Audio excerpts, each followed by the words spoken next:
ورحمۃ اللہ وبرکاتہ۔ الحمدللہ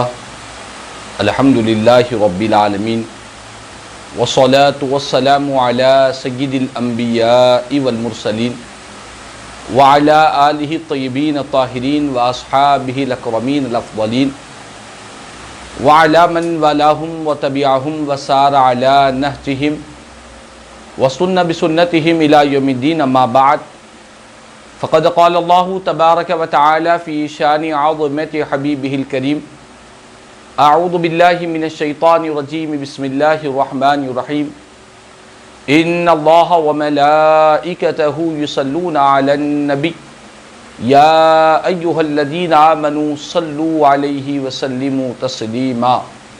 اللہم صلی علی سیدنا مولانا محمد وعلی آل سیدنا مولانا محمد وبارک وسلم صلاۃ و سلاما علیک یا سیدی یا حبیبی یا رسول اللہ صلی اللہ تعالی علیہ وسلم۔ معزز حاضرین محترم سامعین کرام، آج درس قرآن سورہ بقرہ کی آیت 34 انشاءاللہ تعالی اس کی تفسیر کا مختصر سے وقت میں آپ کے گوشے گزار کی جائے گی۔ پہلے اس آیت مبارکہ کی تلاوت آپ کے گوشے گزار کروں گا، انشاءاللہ اس کے بعد اس کا ترجمہ، اس کی تفسیر آپ کے گوشے گزار کی جائے گی۔ اعوذ باللہ من الشیطان الرجیم، بسم اللہ الرحمن الرحیم، وَإِذْ قُلْنَا لِلْمَلَائِكَةِ اسْجُدُوا لِآدَمَ فَسَجَدُوا إِلَّا إِبْلِيسَ أَبَى وَاسْتَكْبَرَ وَكَانَ مِنَ الْكَافِرِينَ۔ صدق اللہ العظیم۔ اور اس کا ترجمہ یہ ہے کہ اور یاد کرو جس وقت ہم نے فرشتوں کو کہا کہ آدم کو سجدہ کرو تو تمام فرشتوں نے سجدہ کیا سوائے ابلیس کے۔ اس نے انکار کیا اور تکبر کیا اور کافروں میں سے ہو گیا۔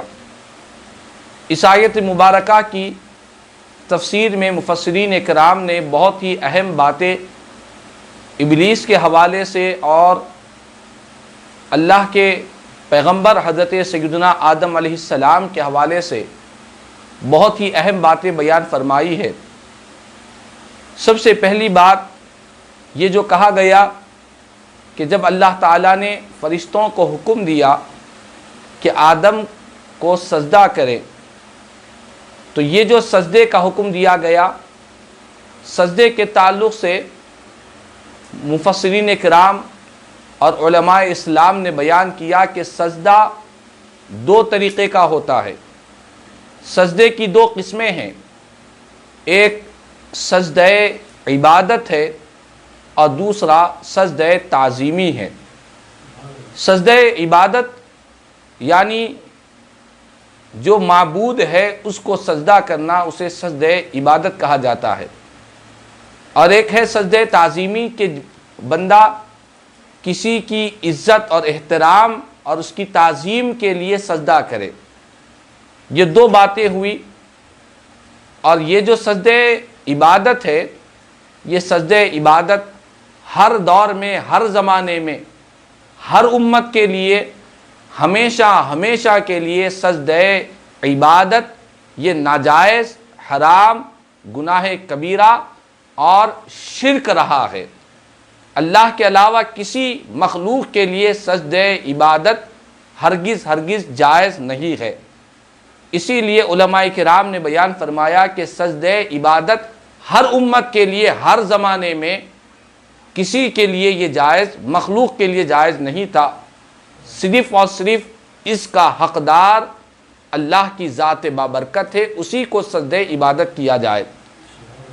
اور دوسرا ہے سجدہ تعظیمی کہ کسی کی عزت اور احترام کے لیے سجدہ کرنا، یعنی اسے معبود تو نہیں سمجھا جا رہا ہے، اسے خدا تو نہیں سمجھا جا رہا ہے، بلکہ اس کو جو سجدہ کیا جا رہا ہے صرف اور صرف اس کی تعظیم اور احترام کے لیے کیا جا رہا ہے۔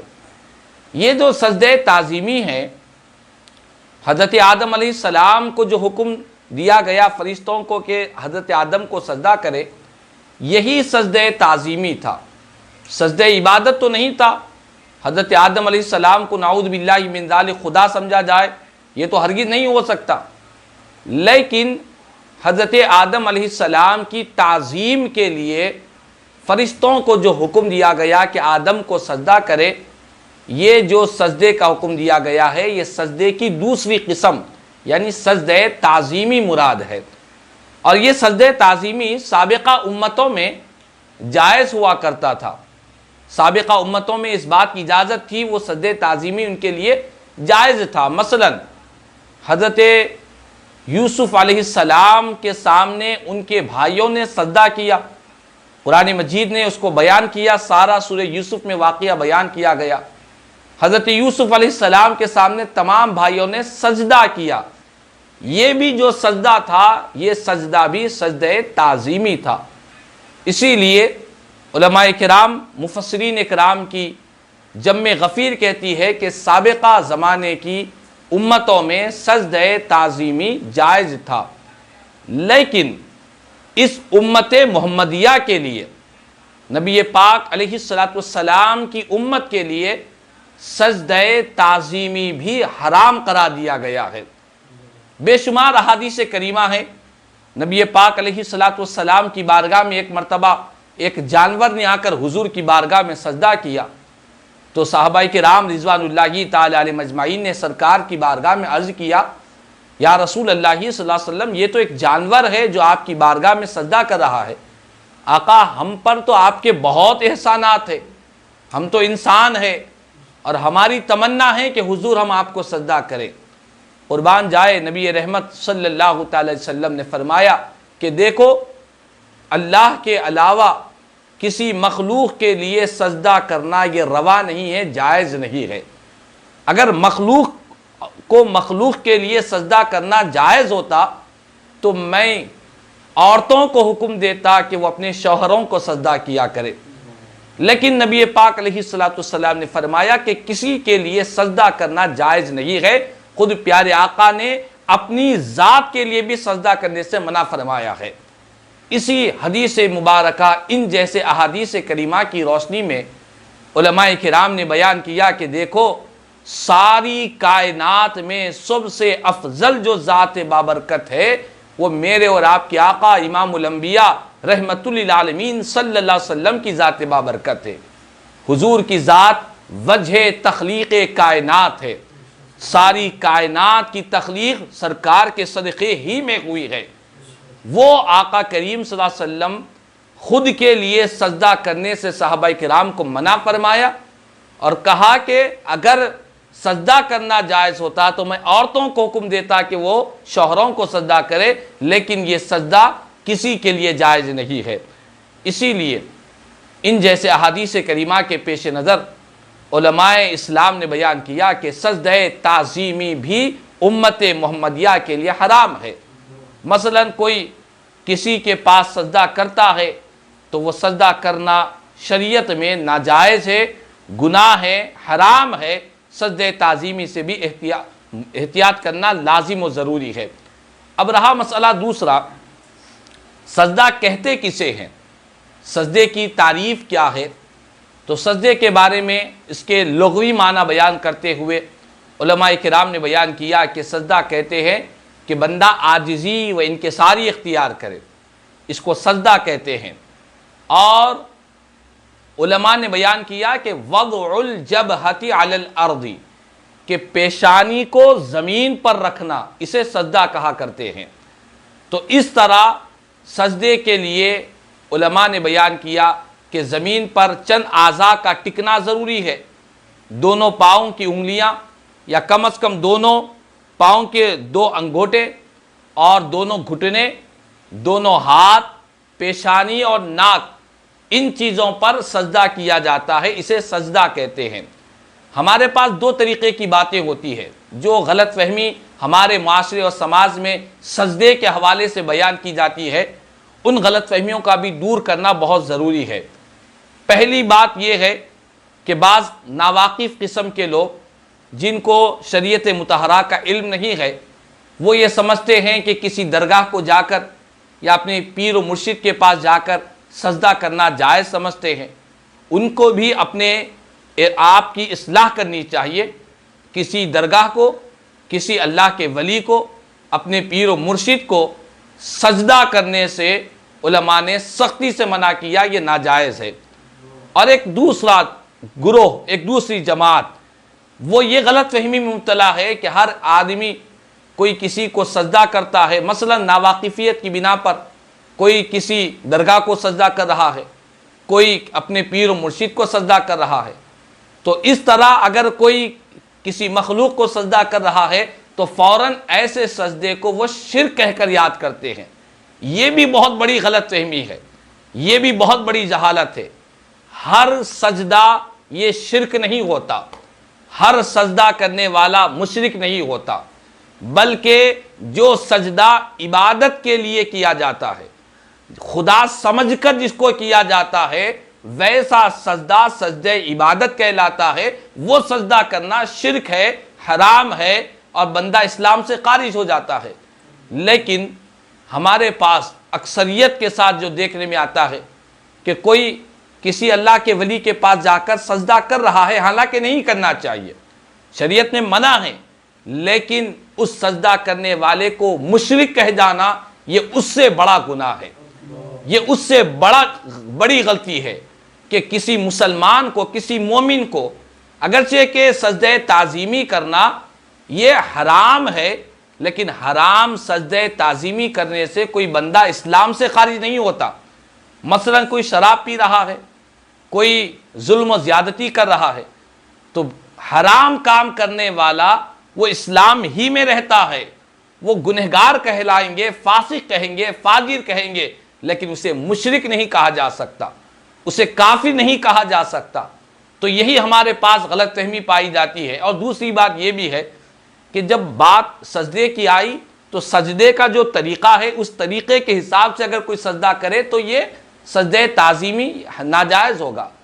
مگر اس کے برخلاف کوئی درگاہوں کے پاس جا کر اولیاء اللہ کے آستانوں کو، ان کی چوکھٹوں کو چومتا ہے، اس چومنے، اس بوسہ لینے کو بھی ناواقف لوگ اسے بھی سجدہ کہہ دیتے ہیں. سجدہ اسے نہیں کہ بندہ جھک گیا وہ سجدہ ہو گیا، نہیں، سجدے کے لیے نیت بھی ضروری ہے. سجدے کے لیے جو اعضاء زمین پر ٹکنا ہے ان اعضاء کا ٹکنا بھی ضروری ہے.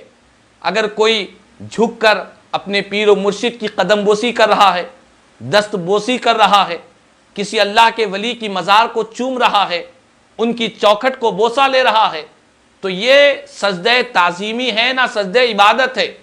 یہ ناجائز حرام گناہ نہیں ہے بلکہ یہ جائز ہے، علماء نے اس کی اجازت دی ہے. خود احادیث کریمہ گواہ ہے کہ نبی پاک علیہ السلام کی بارگاہ میں صحابہ کرام رضوان اللہ تعالی علیہم اجمعین کی ایک جماعت آتی اور سرکار کے قدمین مبارک کو بوسہ دیا کرتے، حضور کے قدم کو بوسہ دیتے.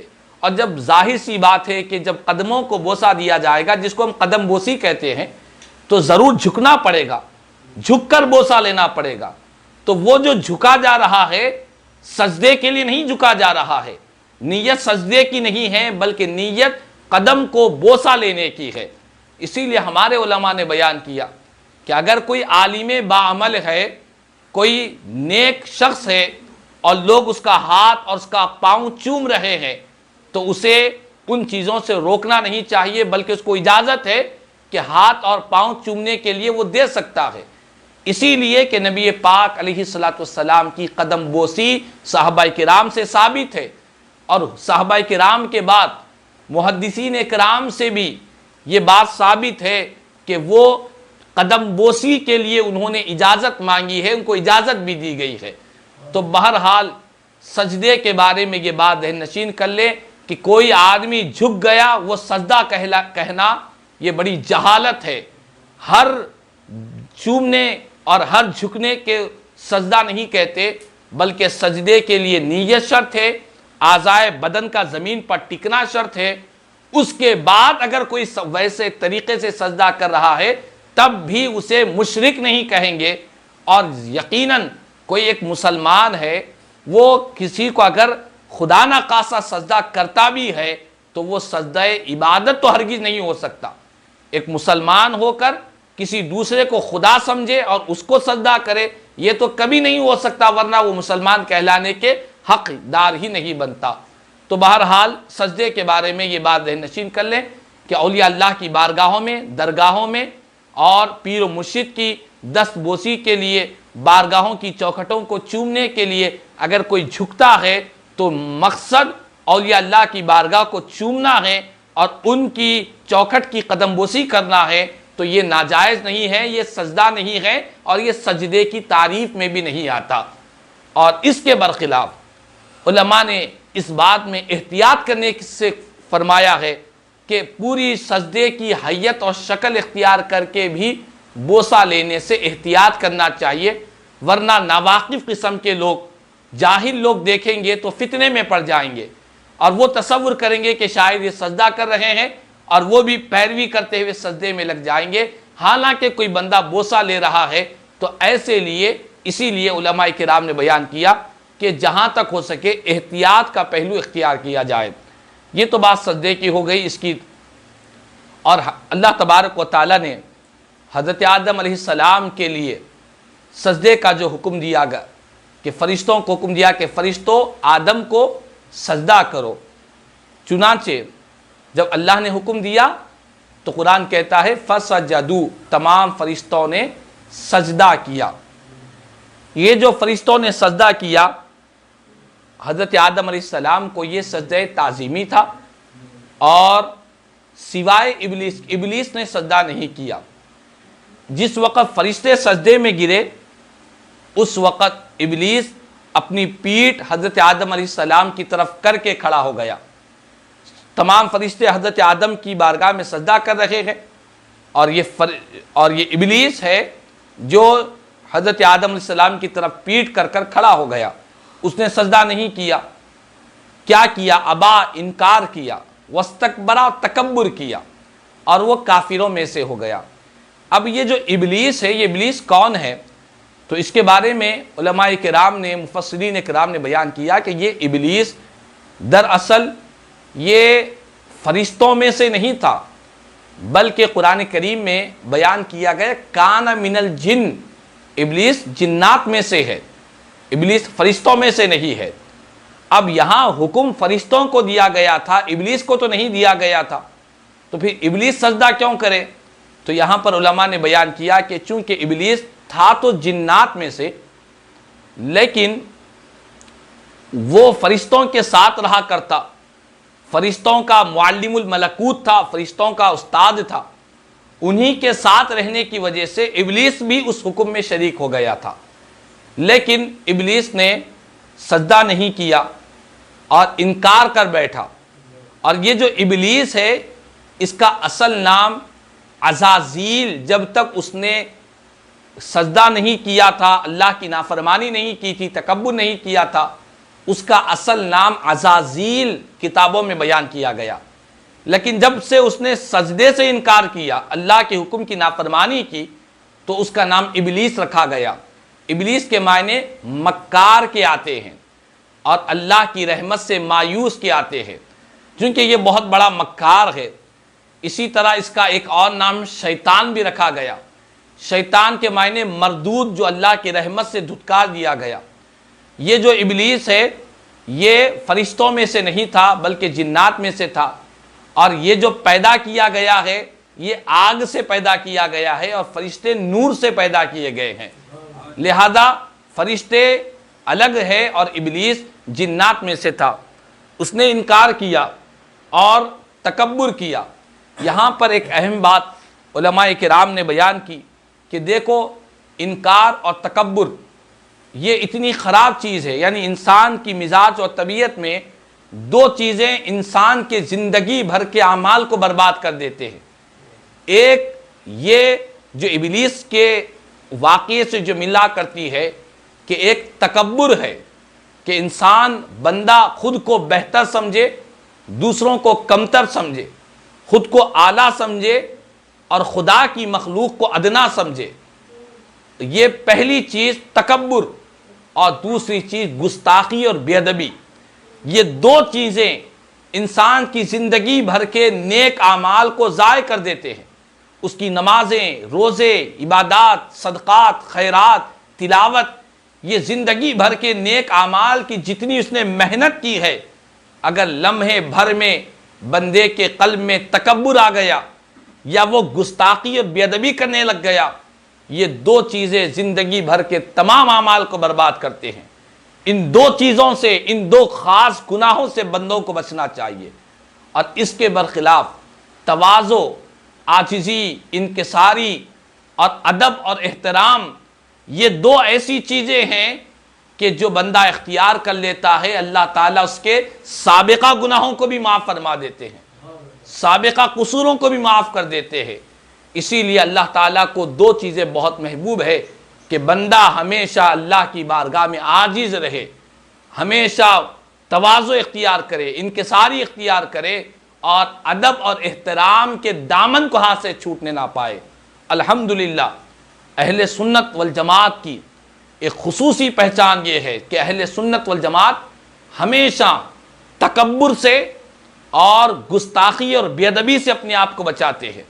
آپ اہل سنت کی تمام کتابوں کو اٹھا کر دیکھیں، اہل سنت کا جو مزاج ہے، اہل سنت والجماعت کے عقائد کی جو بنیاد ہے، یہی ہے کہ بندے کے اندر ادب، احترام رہے، گستاخی سے اپنے آپ کو بچائے، بے ادبیوں سے اپنے آپ کو بچائے، اور ہمیشہ ادب کا دامن ان کے ہاتھ میں رہے۔ ادب ایک ایسی عظیم نعمت ہے کہ جب بندہ ادب کرنے لگتا ہے، اللہ کی بارگاہ میں عاجزی و انکساری کرنے لگتا ہے، تو اللہ تعالیٰ اس کے سابقہ گناہوں کو بھی معاف فرما دیتے ہیں۔ لیکن گستاخی کرنا اور تکبر کرنا یہ شیطانی فطرت ہے۔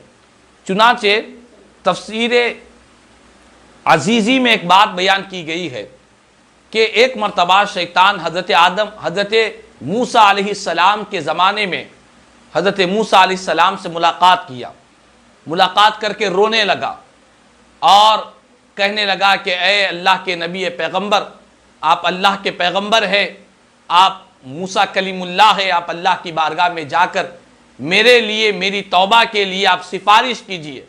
میں اپنے سچے دل سے توبہ کرتا ہوں، میں نے جو رب کی نافرمانی کی تھی، تکبر کیا تھا، انکار کیا تھا، میں توبہ کرتا ہوں، آپ اللہ کی بارگاہ میں جا کر میرے لیے شفاعت کیجئے اور میری توبہ قبول کرنے کے لیے رب کی بارگاہ میں عرض کیجئے۔ چنانچہ حضرت موسیٰ علیہ السلام رب کی بارگاہ میں حاضر ہوتے ہیں اور ابلیس کا سارا واقعہ بیان کرتے ہیں۔ اللہ تعالیٰ نے فرمایا کہ اے موسیٰ، تمہاری سفارش میں قبول کرتا ہوں اور شیطان کی توبہ بھی میں قبول کرتا ہوں، مگر میرا حکم یہی ہے کہ میں نے اسے آدم کو سجدہ کے لیے حکم دیا تھا، اس نے انکار کیا تھا، اب جا کر وہ آدم کی قبر کو جا کر سجدہ کرے، آدم کی قبر کے پاس جا کر سجدہ کرے، یہی میرا حکم ہے۔ اگر وہ ان کی قبر کے پاس جا کر سجدہ کرے گا تو میں شیطان کی اس غلطی کو، اس کی توبہ کو قبول کروں گا۔ چنانچہ حضرت موسیٰ علیہ السلام شیطان سے ملاقات کر کے کہتے ہیں کہ مبارک ہو تجھے، رب نے تیری توبہ قبول کرنے کا وعدہ فرمایا ہے، مگر شرط وہی ہے کہ آدم کی قبر کے پاس جا کر سجدہ کرے۔ تو مردود ابلیس نے کہا کہ زندہ آدم کو میں نے جب سجدہ نہیں کیا تو آدم کے جسم سے روح پرواز ہونے کے بعد ان کی قبر کو جا کر کیسے سجدہ کروں؟ بہرحال وہ مردود، ملعون، اس وقت بھی اس نے سجدے سے انکار کیا اور جاتے جاتے حضرت موسیٰ علیہ السلام سے کہا کہ آپ نے اللہ کی بارگاہ میں جا کر سفارش کی تھی، آپ کا مجھ پر احسان ہے، میں آپ کو ایک پتے کی بات بتلاتا ہوں۔ آپ نے فرمایا کہ کیا کہنا چاہتا ہے؟ کہا کہ میرا جو انسانوں پر جو اثر ہوتا ہے، انسانوں کے اوپر جو میں بہکاتا ہوں، 3 اوقات ایسے ہیں کہ 3 اوقات میں میں انسانوں کو بہت زیادہ بہکایا کرتا ہوں۔ اور 3 اوقات کیا ہے؟ تو کہنے لگا کہ جس وقت کوئی انسان غصے میں آتا ہے، جس وقت انسان جلال میں آتا ہے، غصے کے وقت میں اسے ایسے بہکاتا ہوں کہ اس سے وہ کام کرواتا ہوں جو میں چاہتا ہوں ویسے کام کروا لیتا ہوں۔ اللہ اکبر۔ اور شیطان کہنے لگا، ابلیس، کہ غصے کے وقت انسان کے جسم کے اندر خون کی جگہ میں دوڑا کرتا ہوں، یعنی اس کا خون ختم ہو جاتا ہے، میں اس کی جگہ پر دوڑا کرتا ہوں، غصے کے وقت اتنا میرا اثر اس کے اوپر ہوا کرتا ہے۔ اللہ اکبر۔ محترم ناظرین کرام، یہاں پر ایک بات معلوم ہوئی، اسی لیے پر ہم دیکھتے ہیں کہ غصہ یہ جو انسان کو آتا ہے یقیناً شیطان کا اثر بہت زیادہ ہوا کرتا ہے۔ غصے کے وقت انسان کیا کیا کہا نہیں جاتا، زبان سے کیسے کیسے الفاظ ادا نہیں کرتا، غصے کے وقت انسان کیسے کیسی حرکتیں کر نہیں بیٹھتا، مار پیٹ کرتا ہے، گالی گلوچ کرتا ہے، لڑائی جھگڑے کرتا ہے، حتیٰ کہ رشتہ داریوں کا بھی لحاظ نہیں رکھتا، والدین جیسا عظمتوں والے رشتے کا بھی انسان پاس و لحاظ نہیں رکھتا، میاں بیوی کے رشتوں کے درمیان میں تعلقات ختم ہو جاتے ہیں۔ اسی لیے شیطان نے کہا کہ جس وقت غصہ آتا ہے اس وقت میرا اثر بہت زیادہ ہوا کرتا ہے۔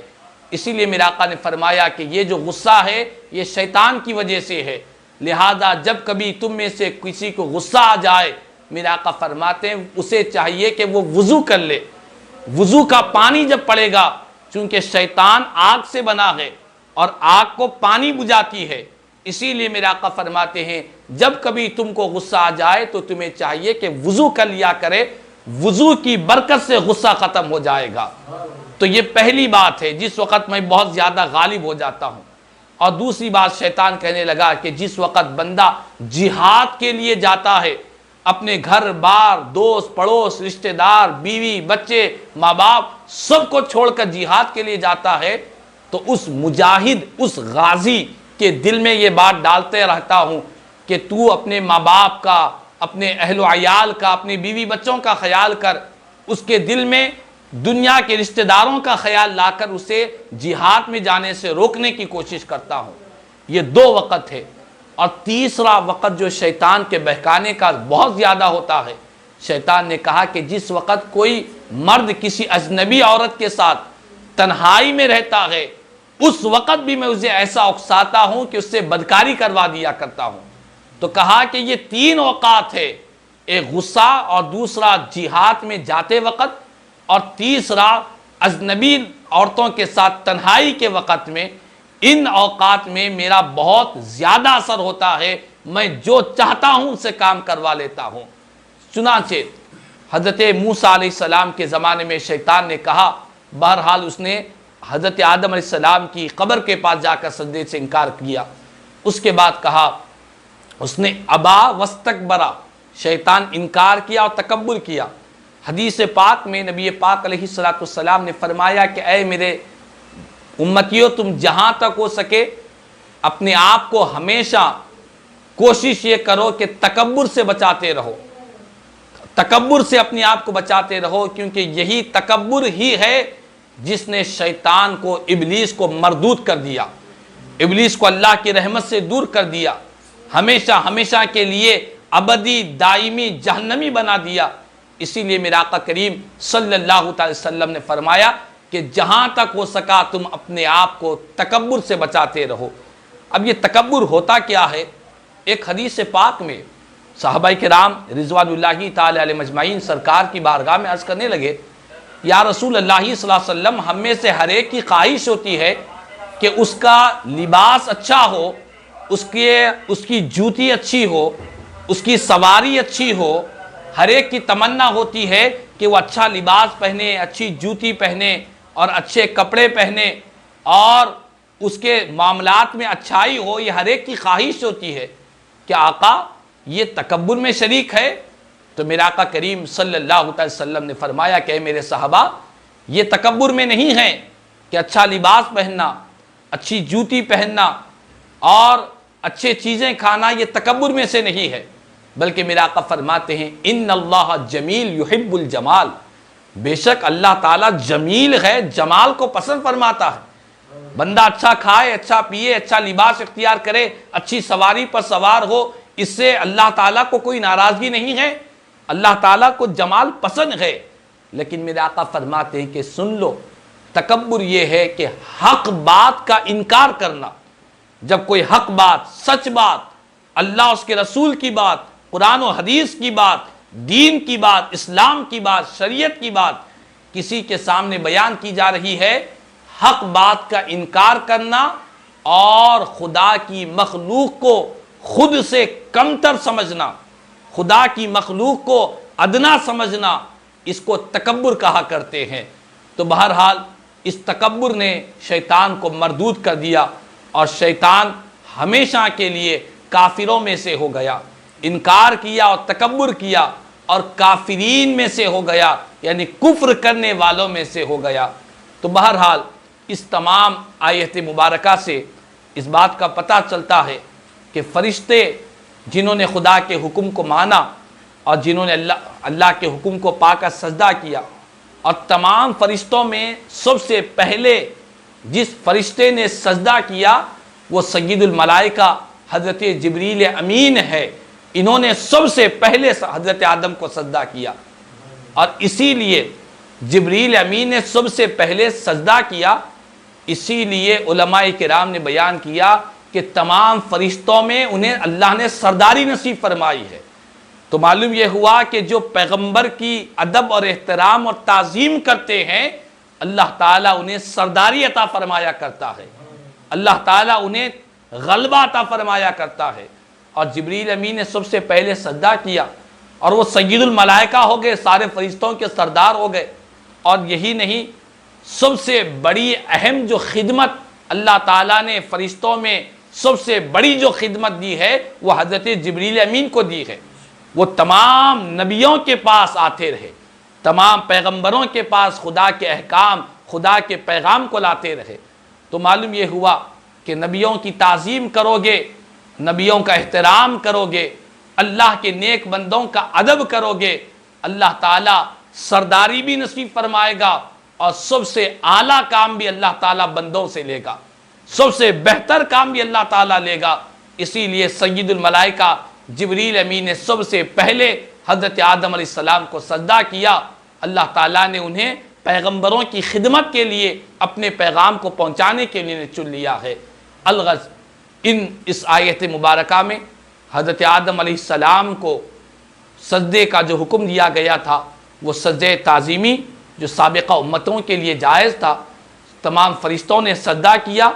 اور جب فرشتوں نے پہلا سجدہ کیا اور ابلیس نے اپنا چہرہ مڑا کر رکھا، پیٹھ حضرت آدم علیہ السلام کی طرف کی، تو اللہ تعالیٰ کو اتنی ناراضگی ہوئی ابلیس سے کہ ابلیس کا چہرہ مسخ کر دیا گیا، یعنی اس کے چہرے کو بدلا دیا گیا۔